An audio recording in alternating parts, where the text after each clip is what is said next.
Hi, today I just want to share something I'm learning in the lab today about this power supply, Keysight E5262A. It's a 2-channel power supply. So I want to set the power supply to be able to get to see the output on the oscilloscope I'm using here.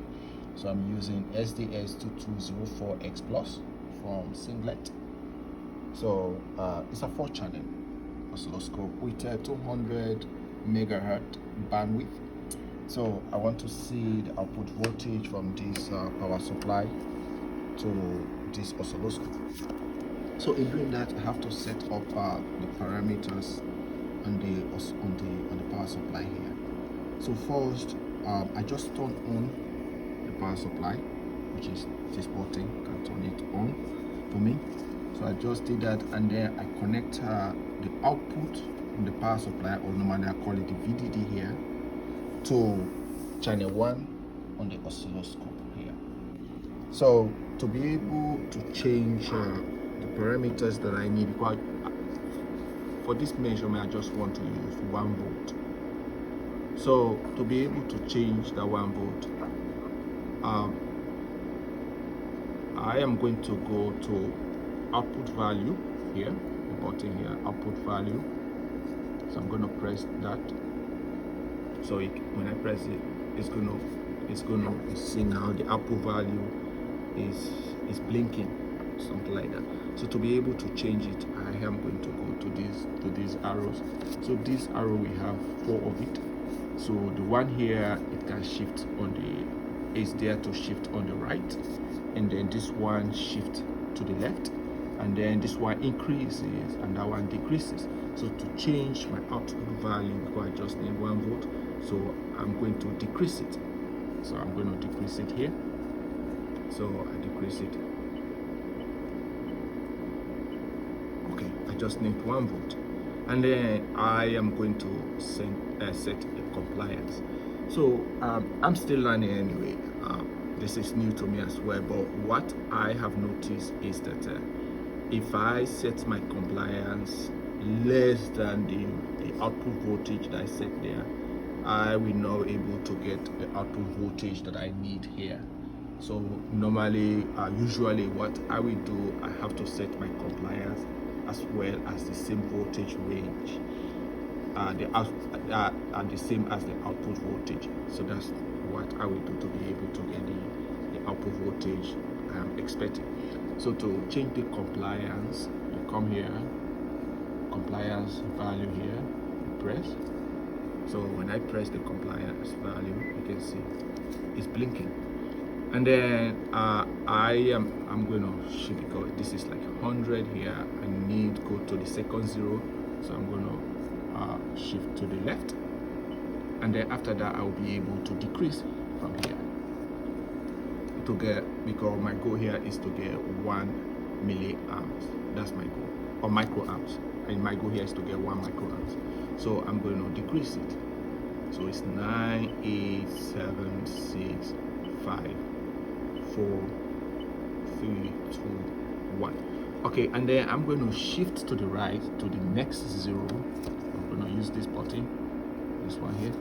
So I'm going to press to the right to the next 0. So now I'm going to increase again, going down. So you can see 9, 8, 7, 6, 5, 4, 3, 2, 1.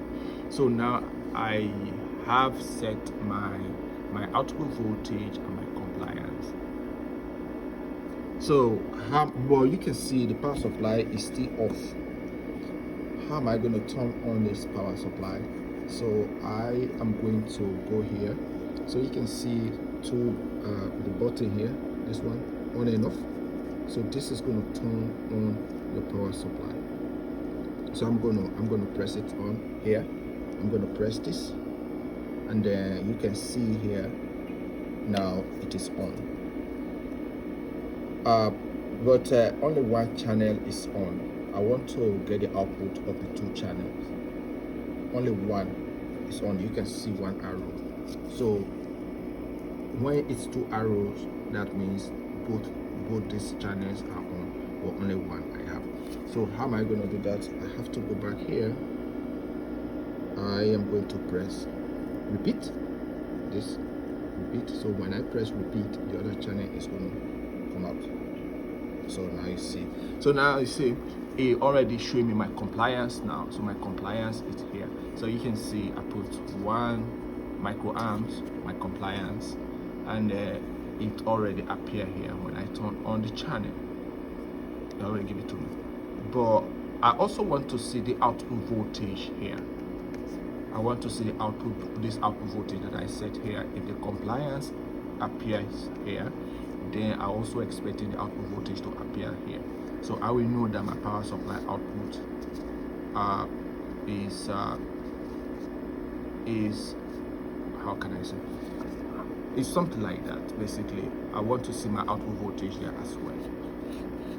So to do that, I am going to go under here, this button, which is measure items, this one.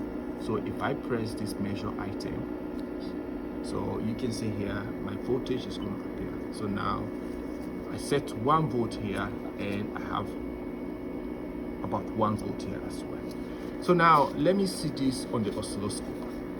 Let me see this on the oscilloscope, if I'll be able to get this output value on my oscilloscope. So now I'm going to go to the oscilloscope here, and then let me just do auto set on this oscilloscope. Auto set. So let me see if you can give me this. Sorry. So I really want you guys to see this. So you can see it is about 999 millivolts. So it's about 1 volt. Exactly what is showing me here. It's showing here. It's also appearing on the oscilloscope. How can I set this for you guys to see this? Yeah, okay, now so you can see the voltage, the output voltage I get exactly here, just like it is on the power supply. So this is the little thing that I have learned so far on this power supply. So I'm going to do another measurement, because I want to see that I'm trying to measure transistor, the output of a transistor. Basically the purpose of doing all this, because I want to measure the ring oscillation of the transistor, which is really small here. I'm using ever-beam probe station, very small. So I am going to do that measurement. Thank you so much.